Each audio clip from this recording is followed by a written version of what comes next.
கொழும்பில் இன்று நடைபெற்ற ஊடக சந்திப்பு ஒன்றில் ஸ்ரீலங்கா சுதந்திர கட்சியின் பாராளுமன்ற உறுப்பினர்கள் கலந்து கொண்டிருந்தனர்.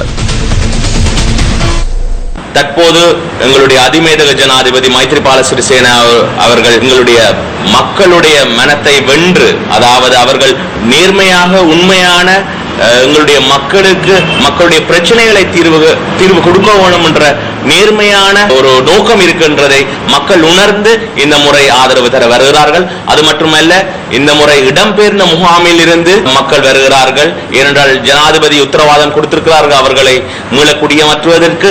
ஒரு காலகட்டத்தில் சிறுபான்மையின மக்கள் ஸ்ரீலங்கா சுதந்திர கட்சி என்றாலே ஒரு வெறுப்புடன் பார்க்கக்கூடிய ஒரு சூழ்நிலை இருந்தது. ஏனென்றால் சென்ற காலங்களில் சில ஒரு சிலர்களோட சில தவறான நடவடிக்கையின் காரணமாக இனவாதம் ஊட்டப்பட்டு, இன்று அதெல்லாம் கலைந்து தூக்கி எறியப்பட்டு அனைத்து மக்களுக்கும் அனைத்து இனத்திற்கும் உரிய ஒரு கட்சியாக மிளக்கூடிய ஒரு சூழ்நிலை ஏற்பட்டிருந்தது. சென்ற ஜனவரி 8ஆம் தேதி நடந்த ஜனாதிபதி தேர்தலில் எனது அதிகாரி ஜனாதிபதி மைத்ரிபால சிறிசேன அவர்கள் வந்ததன் பிறகுதான் அனைத்து இனங்களுக்குரிய ஒரு கட்சியாக இந்த கட்சி மெலிந்தது.